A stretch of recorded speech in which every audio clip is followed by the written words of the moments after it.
Welcome to another week of racing here at the Great Race Place. And Gino Bacola, welcome to another special edition with another carryover. I think this is back-to-back weeks, Gino.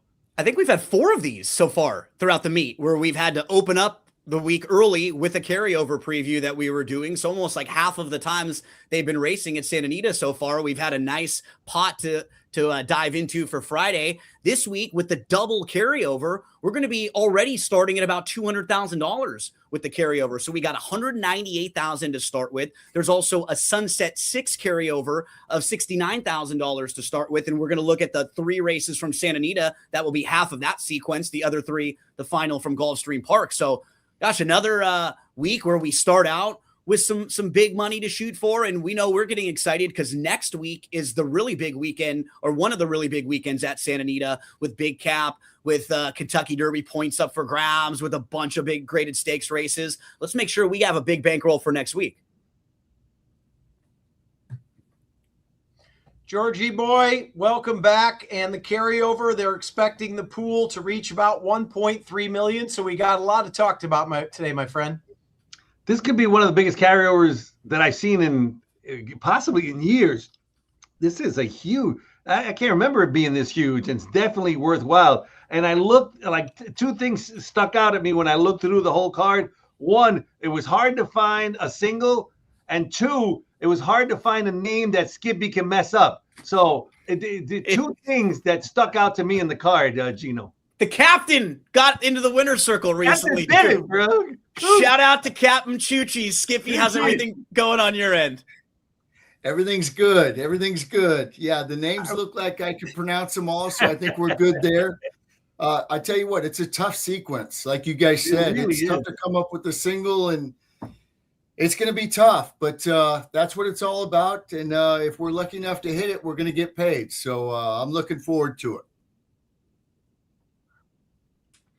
Well, Captain Chuchis is not in today, unfortunately. And Gino Bacola, I'm going to try to stay on as long as I can. I think I might be having difficulties once again with the computer, but 9 race card. We start at 12:30, and the start of the pick 6 starts in race 4. Can you guys hear me okay? Yep, you were a little bit delayed. It's like magic. As soon as we start the show, then Chappie's connection gets a little bit lost, but we can get things rolling. And I completely agreed with the sentiment of both what George and Skip were kind of pointing at.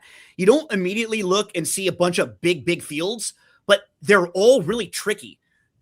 Every race, you're like, 2, 3 deep, 4 deep, even maybe in this small field. You're trying to map it out. Like, you don't really love anyone. It's hard to have the real strong opinion. Georgie, let's get things started with you in race number 4. We've got Calbred Maiden 20s going a mile on the dirt in here. And right off the bat, small field, right? But you look and there might be 3 horses that you need to use on the ticket. How do you want to set things up to start? Yeah, I mean, every now and then I get complaints from people. Oh, you got small fields. This 5-horse field is impossible to come up with I can narrow it down to 2 that can't possibly lose. It's so wide open. Coming in with the best last thoroughgraph number, I like to use the thoroughgraph numbers, is actually number 5, Oswald. Yeah. Oswald. And then, you try to read into Chanel's theory, thinking just ran the best race of his life, a really nice second. He worked a bullet after that, and maybe they said, you know what? Let's try him. He's in such great form. Let's try him in the big leagues at Santa Anita. So they bring him over here. I think he's got a big shot. The 4's only race earned the second best thoroughgraph number in the race, so he can improve dramatically. The 7-5 shot comes into this with the worst number in the race. It's just a crazy toss-up. It's only 5, and so I'm tempted to use them all in my ticket if I can, because I just can't decipher this race well. And what's tough to Skip is the horse who's the 7-5 morning line favorite, Bandolero, just had a race where had a slow start, completely missed the break, and got defeated in that race by Bossing Mo to the outside. But Bossing Mo isn't quite as quick early on. And if you look at the 5 horses individually, the only one that we've really seen show any speed is the one, Bandolero. And I think by default, that might be why he's the shortest price on the morning line, just because we at least know he can get out of the gate a little bit, and we're not even really sure that with the rest of these horses quite yet. Yeah, you're right. And, this horse gets first-time Lasix. I like it stretching back out. My thought process here was I'm going to use the 2 that have gone the distance. The 5 went a mile last time. I know it was at Turf Paradise. Came back to work well. They're shipping it over here. Bred to get the distance. I'm going to use the 1, the inside speed. Like you said, it bobbled at the start last time. It wasn't off real good from the rail. I think they're gonna go from the rail. You know what I mean? Yep. Probably be in front, and if not, they're gonna hold that position. First time Lasix. I was gonna just go 1, 4, 5 to start things off. I thought about singling the 1, and I'm like, I can't do it. I want to be alive after the first race and take my chances after that. But it's a tough race, 5-horse field, and I'm going 3 out of the 5, and it's very easy. Like Giorgio said, you could go all, and that way you get out of the race. I'm going to probably go 1, 2. Like, I think the 2 it might be the best horse in this race. Like, just looking at the races the 2 has run, the debut race was good. That was against Calbred Maiden 50s, and that was a fine third. And following that, they actually thought enough of this horse to step up and face tougher and face maiden special weights against Calbreds there. And that was just too tough of a group on that, in February, that race. Had a good start, but was kind of parked wide and was unlucky. If you see, was just way out wide in the 9 path. I think tried to go on with it and never had a shot. So I'll play this horse with the blinkers on, 2 sprints to a route. I think he can be a lot closer early on in this race. I'll go 1, 2, depending on the way the rest of my ticket is. Maybe the 5 Oswald, who's the horse that will come running. But he really ran in spots in that Turf Paradise race. Like, it wasn't all that impressive. It was just like, spotty, kind of loses focus, like runs again, like loses focus. He could be way behind this field early on. He's not that quick early. So it is not an easy way to start a pick 6 carryover that begins with about a $200,000 pool and could be massive on this Friday 2-day carryover. Let's turn the page to race number 5, where we have another tricky race, Skip, because in this race, you've got 5 horses that all come out of a similar race. January 31st, race 5 at Santa Anita. It's never easy when you have a bunch of horses returning from a race like that where they weren't beat a whole heck of a lot. They weren't separated by more than a couple lengths. You can look at a lot of them and make cases for different trips there. How do you want to play this race, Skip? Who are some of the horses on your radar here? Like you said, a lot of them come out of the same race. And I've tried to catch the 1, Quantum Energy, a few times, but it always seems to run that same race. Just wants to run with like in a pack. It never wants to kind of get up there and win the race. It wants to run with horses. So I'm going to leave the 1 off the ticket. I'm going to use the other Mullins, the 2, Mayakama. This horse likes to win. Gosh, last race it ran its eyeballs out, and the only time that it was not in front was right at the wire. And I still thought that she held on that day, but she did not. The 2 is going to be on the ticket because of the speed. My price horse here is the 3. I like this horse stretching back out. That last race looked to me, it showed speed. It had a wide trip sitting out there 3-4 wide. Looked like it kind of needed the race. I don't think that horse wants to sprint. I think it wants to go the distance, especially with the breeding. So at 20-1, I'm going to put the 3 on the ticket. The other ones I'm going to use the 7. She's a Joker, comes out of that same race.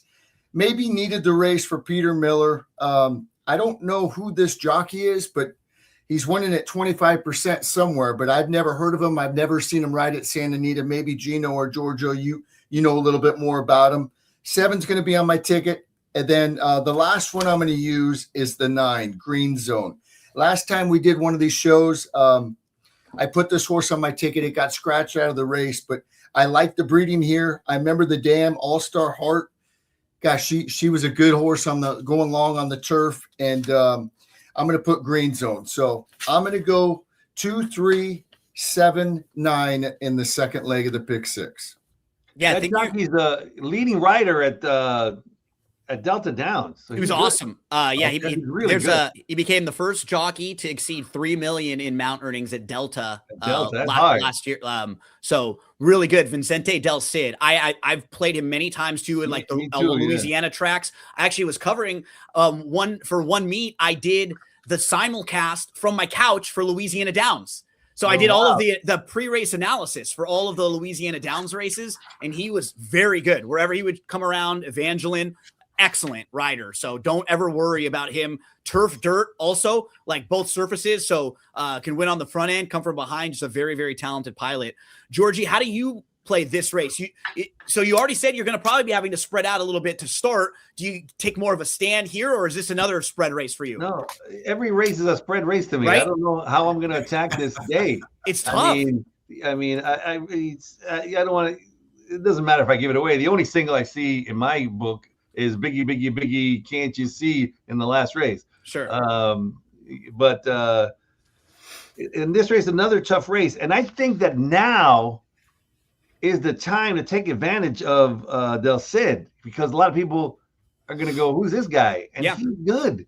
And he's going to be, I heard he's going to be riding here for a little while. So this is the time to take advantage before people realize that he's good, you know? And She's a Joker can certainly win this race. I mean, he was right there against Mayakaba and Quantum Energy. And they're both, like, all three of them you got to use. And I like the 11, look good. Just a Kiss winning, impressively. So, those are the ones I like the best.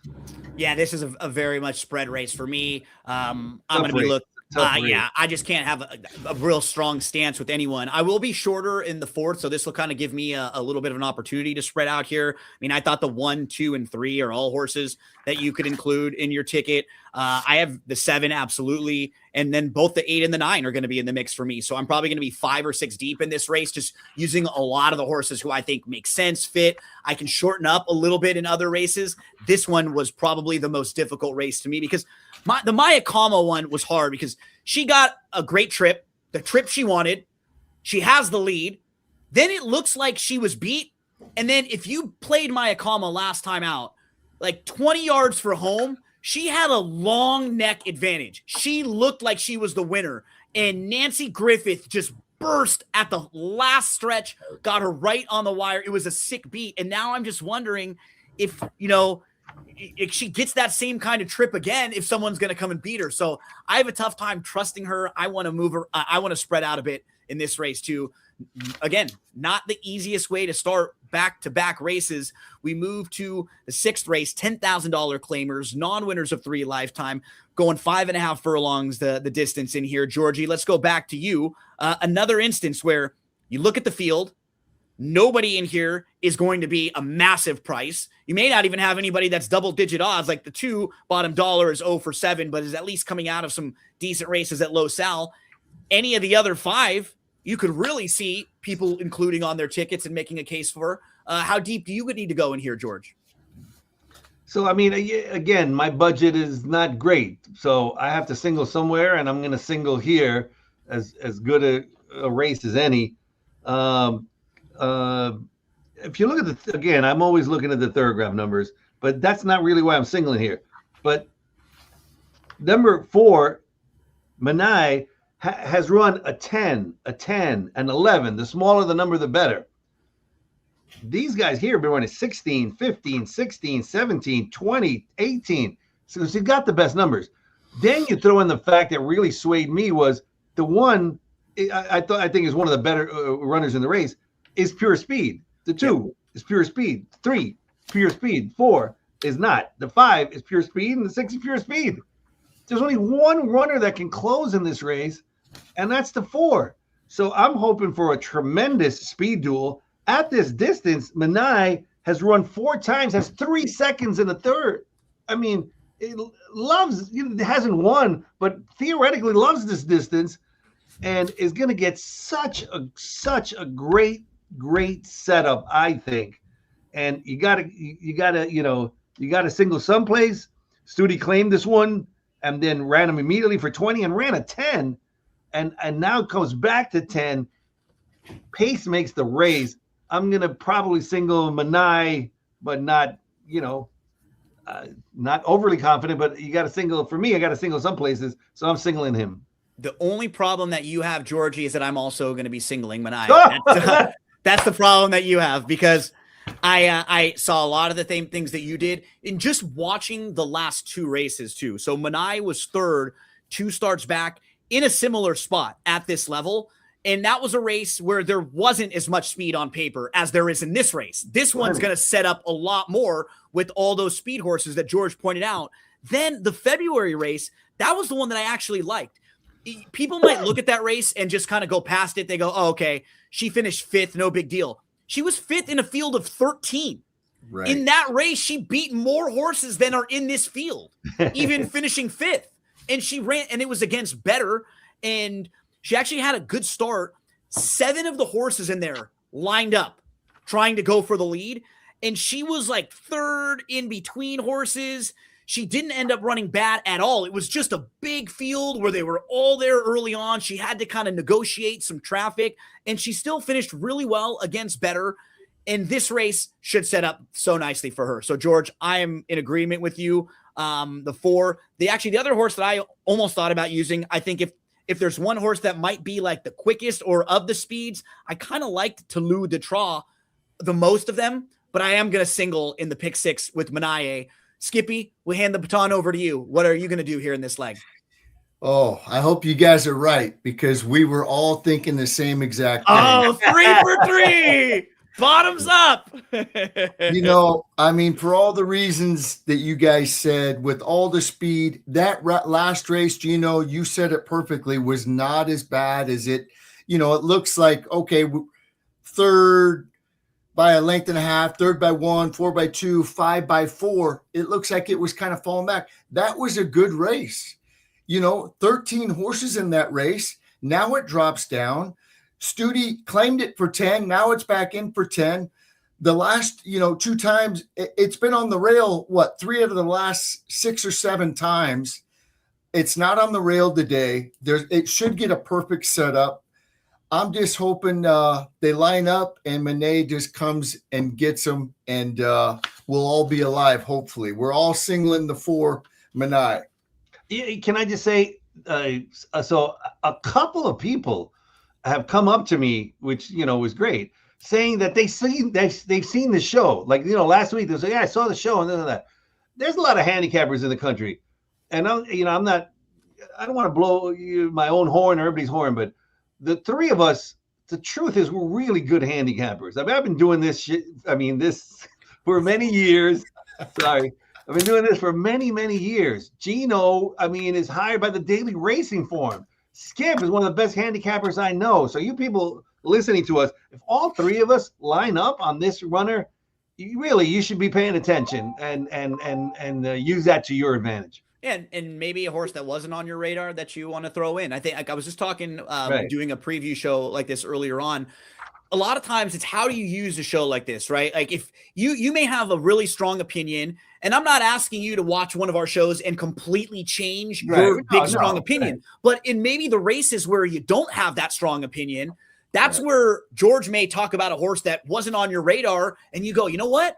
Yeah, that horse I need to take a second look at and throw in. That's always how I watch shows like this, and I'm always willing to add versus maybe completely change what you initially thought. But be a sponge, and don't be afraid to adjust if you need to. Add a couple horses when you're watching a show like this. We all land on Mania in a race that is another small race, tricky on paper. People may be spreading out, going 3 or 4 deep, but we all feel like that's a good spot where we can shorten up, and we feel confident about singling there. Let's move to another race where it's a 6 furlong turf race, but you have so many of these horses who are coming in like off of a layoff. Like they've been going longer recently. Now they're cutting back. There's just not a lot of horses that are in current good form sprinting on the turf. And that's what makes this race as a turf sprint a little bit tricky, right? You're gauging on if these horses will enjoy the cutback, or is this going to be a starting point for them? I mean, a horse like Nesso's Last Hurrah threw in a couple of clunkers after being in really, really good form, but he's shown one of the higher ceilings. Proof he rides. At least we know this 8-year-old likes the turf sprint. can win at Santa Anita, like 6 furlongs, and he just likes to win, period. He's 9 for 19 overall. Moving through the rest of the field, you got a wild card like Dijatari. Almost feels like this might be a starting point for this new face for John Sadler. Like maybe they're trying to get a race under him and then go a little bit longer. But you've got Cuban Confusion, who's run really good races every time here in the U.S. Mischief River has some backlash. Charlie's to Blame. George is another one, has some really good races. So this is not an easy race at all. What's your approach going to be in here, George? Son of a Birch right? is the one I like the best. So you go with one of the consistent horses sprinting on the turf, right? That's one of the few that recently has shown you good turf sprints. But he hasn't won in like a decade or something. Yeah. I mean, he hasn't won in 100 years. But Florent Giroux is certainly proven he can ride. I can't leave anybody off the ticket with Cuban. I'm Cuban. I'm not leaving Cuban Confusion off the ticket. Drop him is 20-1, and his last two. He's been on a steady diet of stakes races, just one stakes race after another, and the turf is a little scary. But he's 20-1, and I don't want to leave him off. Proof He Rides just won nicely, and Jeff Mullins all he does lately is win. Every time I turn around, he's in the winner's circle. Jeff Mullins is on fire. And Nesso's last hurrah, his last two races were terrible, but one was a grade 3. Another one was the Lure. He worked brilliantly for the comeback on February 22nd. A wide open race. I hope they scratch 3 or 4 so I can narrow it down. Skip, for me, I think I'm going to lean a lot on the 2 inside horses, depending on the way the rest of my ticket shapes up. Like 1 and 2 will definitely be on the ticket for me here because, as George was pointing out, with Proof He Rides, we've got a hot barn, and this is probably one of the horses I feel the best and the most confident that Proof He Rides will run a good race. Will it be a winning race? I'm not sure, but he usually runs very well in circumstances just like this. And you can probably look at some of his 5 furlong races. I don't think he's as good at 5 furlongs. Like he just seems like he's better going a little bit longer at this 6 furlong trip. And I'm glad, George, you pointed out the works on Nesso's last hurrah, because that was one thing that was really important for me when looking at him, Skippy. We liked this horse before. I mean, I played him going into the Eddie D. He was in excellent form at that point, and he didn't even really run all that poorly in the Eddie D that day. Reef Runner is one of the best turf sprinters in the world. I mean, he's gone overseas and he's going to run in the Dubai races over there. Like he's really, really good. And Nesso's last hurrah on February 8th was 3 deep of 4 horses in a workout and was going very well. And then on February 22nd, I thought was traveling very well. So Skip, I'll be 1-2 leaning on them. How about for you? I wasn't going to use the 1. But after I watched the workouts, I have to use this horse. And like you said, that race in the Eddie D was not bad. Reef Runner, yellow card. That was a very good race. The last race was a grade 3. Mondego came out of there and won. This horse has been running, in the best races. So the 1 and 2 are going to be on my ticket. The 2 loves to win, loves Santa Anita, loves the distance. Jeff Mullins, nobody's hotter than him. That's going to be on my ticket. Then I'm going to use 2 more. I'm going to use Charlie's to Blame. I got to use this horse. All the turf races have been, fairly well besides the last one. Obviously, something went amiss. They gave it time after that. Now they bring it back. Seems to be training okay. And I got to use the 9. And I'm going to use the 10, Son of a Birch, too. I got to use it. I don't like the post position, but I'm going to go 4 deep. I'm going to go 1, 2, 9, 10 in here.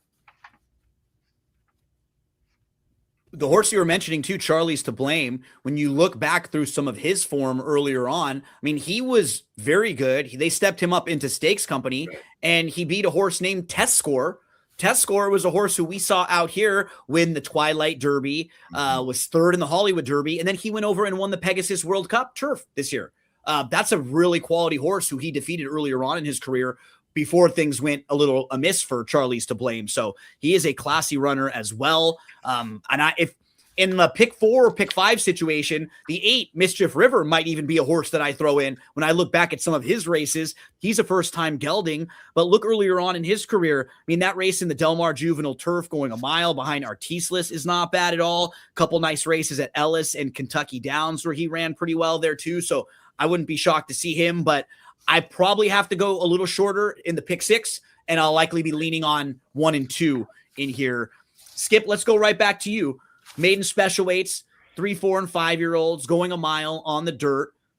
I had a hard time getting outside of the inside 3, just the way that I was putting at it. I think you can also make a case for Eruption in here. Maybe you look at this race differently. I was trying to figure out between those how I wanted to formulate it because I thought they were the ones that I wanted to include. But Skip, how about for you? You going a little deeper here? Are you leaning on someone? What's your approach in this 8th? You know, I'm gonna try to lean on someone in here. I'm glad you mentioned, Gino, the pick 4 or pick 5, because I'm gonna play one of those two. And the race we just talked about, I'm gonna be spreading more. I'm not just gonna go 4 deep. And the pick 6, I'll go a little bit lighter. The pick 4, pick 5, I'm gonna go deeper in there. You know, Winston Avenue didn't run a step last time, and I don't know why. They put it on Lasix now. Stretching out. This horse wants to get the distance. I like the last 2 workouts. The one on the 14th was with I can't remember the other name of Baffert's. Litmus test. Yeah. And he outworked. He was better. Winston Avenue was better. Exactly. And then the last work on the 23rd, it was weird. Like it was in front, then a couple of horses passed it. They grabbed hold of it. And the horses, you know, horse started coming to him at the end and galloped out good. And you know, then they kind of pulled it up on the turn. But I think this horse wants the distance. I want to try to single because that first race at Del Mar was good. That was against So Happy. So Happy came out of there, won a stakes race. This horse was coming to it at the wire and galloped out really good that day. I think the Lasix is going to help. The 2 turns is going to help. I like the works. But I think I'm going to have to put the 6 Eruption in too. First time gelding for Michael McCarthy. He's having a great meet. That last race was not bad at all. It was right there with Cherokee Nation and Blacksmith. Blacksmith came out of there and won. Cherokee Nation kind of got going late in that race. But I like that horse. It was in between. I think the first time gelding, the work on the 14th was good. So I'm going to go 2 and 6 in here. Lots of 2 and 6 for Skip. George, what is kind of tricky about the 2 Bafferts in here, Winston Avenue and Cherokee Nation, they seem like 2 horses that have ability. Like for both of them, we've seen talented races, but they both seem like they're a little quirky. They're not like the Bafferts yet that have put it all together. They've got the ability, but maybe the mental part hasn't kind of matched up with the ability yet. Because if you look at Cherokee Nation, almost all of his races bumped at the start, steadied it into the start, threw his head at the start, crowded at the start again last time out.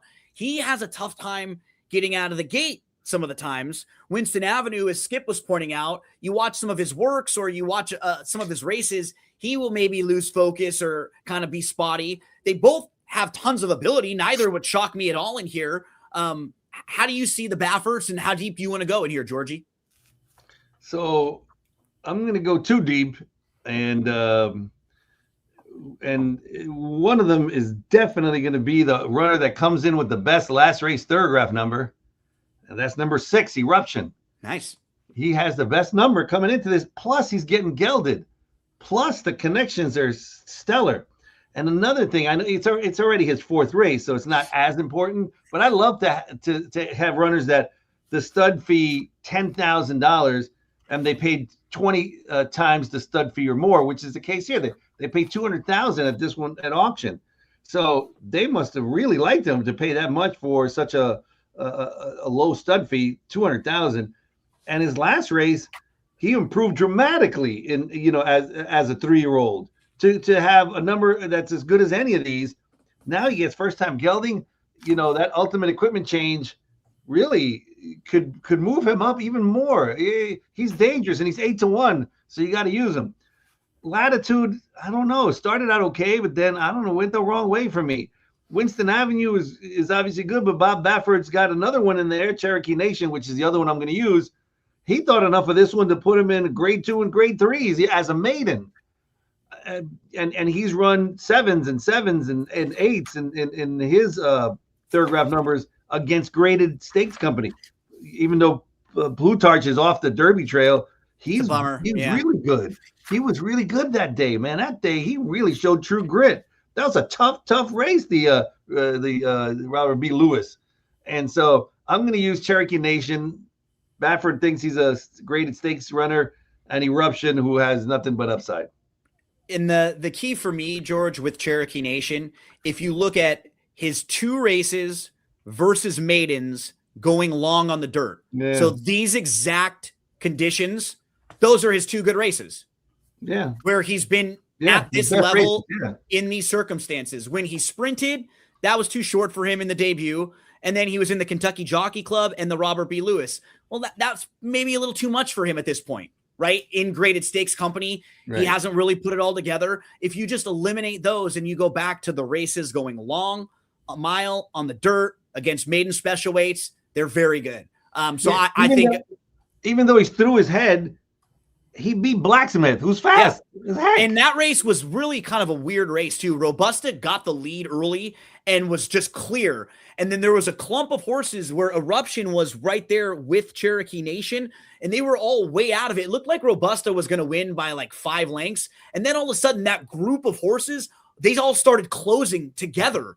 And the race, like the complexion of the race really shifted. So I think Cherokee Nation doesn't have to be so far out of it. With a better beginning, can sit much closer, sit second or third, be involved. The horse who I was on the fences about, but both of you guys like, is Eruption. So I think I'm going to include Eruption in the mix there as well. And yeah, like the 3's in the mix, the 6, the 1 and 2 are the horses who I just got to figure out what the rest of the ticket looks like, because I don't love either one of them, but I do think that both of them could be forward.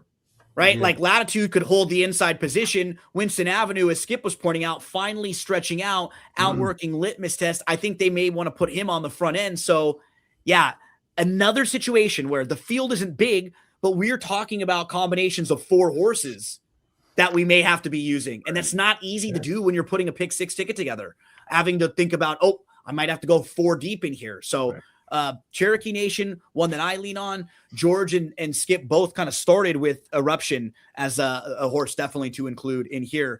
Let's round things out. Hopefully we are alive 5 for 5 as we move to the 9th. Maiden 50 claimers, 3-year-olds. They'll go a mile on the turf course in here. Let's go to you, George, to close things out. You had said that you were thinking about trying to get alive to a single. So Georgie, can't you see? Does that single go to Biggie? It does. Before I get to my final pick, I really want to thank Chappie for his 15 seconds that he put in today in this seminar. Thank you, Chappie. He's really been lucky the last few weeks that they pay him by the show, right? Because he gets the same as everybody. Oh, there he is. I was going to say, Chappie's chilling. He's cashing checks. No problem over there for the old Chapster. You know, I'm starting to wonder if they're doing it on purpose. Right? Yeah. I mean, what's going on here? Actually, Andrew Arthur sent me a message. It was like, I'm going to cut Chappie's audio again. So just you and Georgie and Skippy take the reins, Georgie, let's close this thing out. Biggie, that's your single? Yeah, the biggest drop in the game is maiden special weight to maiden claiming. That happened to Biggie last time out, and he showed it. He improved dramatically. He ran a 10 on the sheets.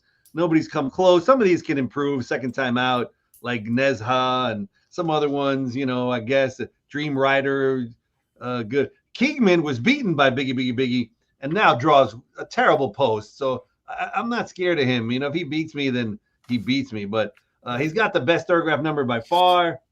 He has found his friends in the maiden claiming ranks, and Jaramillo and Doug O'Neill.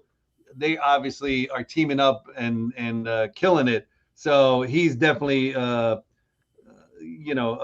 single for me, and that's a wrap. You look at some of the horses that Biggie was facing before dropping in to the maiden claiming level. Plutarch, you just pointed out, Medici just came back and ran really well against Stakes Company at a big price. Just missed, got nailed right on the wire.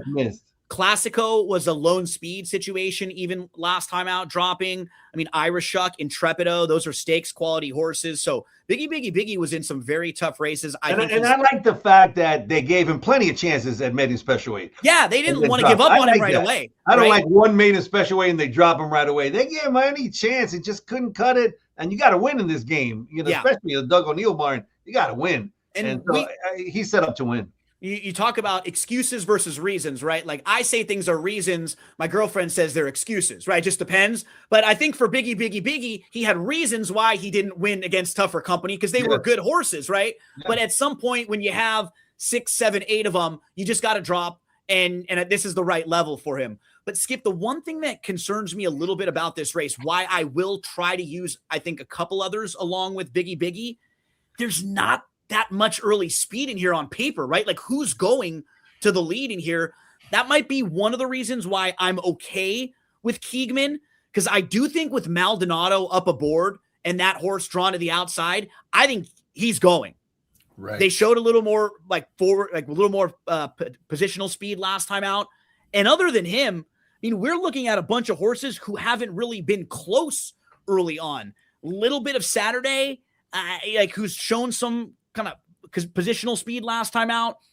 I like the 10's going to be on the ticket for me and the 7 Prime Artist. That's going to be the other one that I include for Leonard Powell dropping in class. This horse has faced better throughout his career so far. Now he's going to get the drop that we were just talking about where they said, hey, look, he didn't run a bad race. He was 5th. He was beaten 4 lengths that day. They could have taken another shot or two, but you know what? This is probably a more logical spot for him. He got going late. The key is, I mean, does he have enough early speed to stay close with the field like this, right? Because he seemed like he got going late. But I do think from a class perspective, he fits pretty well with this group. So, Skip, I'd love to be alive to have 4, 7, and 10 on my ticket. How about for you? Do you need to add any others, or what would you love to be alive to here? I mean, the whole key to this pick six is obviously mapping the ticket out. Like the ticket that I've given, it's starting to get expensive, right? I've only had one single. I went 2 deep. I've gone like 4 deep, 3 deep. The ticket's starting to get expensive. So I got to figure out exactly how I'm going to map it out. But the 4 is going to be on the ticket. The 7 is going to be on the ticket. I like the last work of the 7 Prime Artist, Leonard Powell. I don't know how to do it, but I'm going to use 5 horses, not on the pick 6. My pick 6, it will probably be 4, 7, maybe the 3. The 3's just the one that we don't know anything about. First timer. Yeah. First timer. Right. But this horse has been working good. And I'm sure you guys have watched the works. It has that high turfy action with that long stride. This horse has, let's see. That was kind of like his dad, Rock Your World. Right. Like kind of had that also. Right.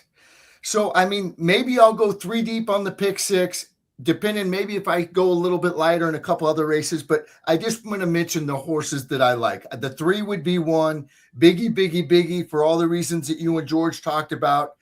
The 5, Azario, if I don't have it on the pick 6, it's going to be on my pick 5 or pick 4. First time gelding, first time Lasix. Mullins, here we go again. And then the other one is maybe the 8, Mendel's Tune. Not on the pick 6, but maybe on the pick 5 or pick 4. 8-1, first time gelding, blinkers off, dropping down in class. So I'm not too sold on Keegman. Like you said, it does have that speed. Maldonado from the outside. You know who I think might go, Gino? Is the 9, Dream Rider. Yeah. Coming out of those dirt sprint races at Los Al, it wasn't that far off the lead, a quick pace going short, stretching out now. Last time it was a step slow. So and then Classico got the lead, right? And that race was like he wasn't going to go up and battle with that horse after that. So that would be one of the few in here that I agree with you. Like there don't look like many options for the horses to go forward. I think that's one of them. And if you maybe looked at the sequence for Friday and you saw a lot of short fields, but you listen to this sequence, take a second look at this because it is not easy. It is not going to be a sequence that even if you have a few short prices, George, they might be like a third choice, a second choice. You beat another favorite here, and they're not going to be a lot of single spots for people. Right. We all kind of landed on the same single randomly, but I thought this was a very tricky sequence, George. Yeah. And I really think the pick six is the way to bet because it's such a huge carryover. But a guy came up to me last week and said, I don't like betting the pick six, but I like betting the pick five. And I, pay attention to you guys and help you. So you can use this any way you want. And a guy, I feel like Trump. A guy came up to me, big guy, crying. He was crying, George. You're the best ever. You're the best ever. The greatest ever. But anyway, but some people use it for the pick five as well, So last week's late pick five on Saturday paid about $4,300 or so, ending with a 30-1 shot from Yak Team that was down the hill. So that was a nice sequence. And Chappie back in to make a few extra dollars here before we finish up. Yeah, he's good. He's good. This has been my best show ever. I mean, I crushed it today. Absolutely. Skip, we pointed out there's also a Sunset 6 carryover. Right. We love playing the Coast to Coast pick 5 and the Sunset 6. Those wagers are fantastic. And we'll be back here tomorrow about 15 minutes after the last race. I think it goes at about 4:30 p.m. Pacific time. So maybe about 10-15 minutes after that, we'll get you ready for the Saturday races. Maybe it'll be another pick 6 carryover. We could have a massive pool that we're previewing. If not, we'll be looking at the late pick 5 sequence. Can it possibly be a triple carryover? Yeah. It's a possibility. Yeah. It's these types of races in this type of sequence is sometimes harder than the ones where you've got 10 by 10 by 10 by 10 by 10 and you can kind of take a stand. It's just a little harder to build your ticket here when you're like 3 by 4 by 3 by 3 in these small fields. Chappie, any final words before we get out of here? No, I mean, I've said enough today. I mean, what else could I say?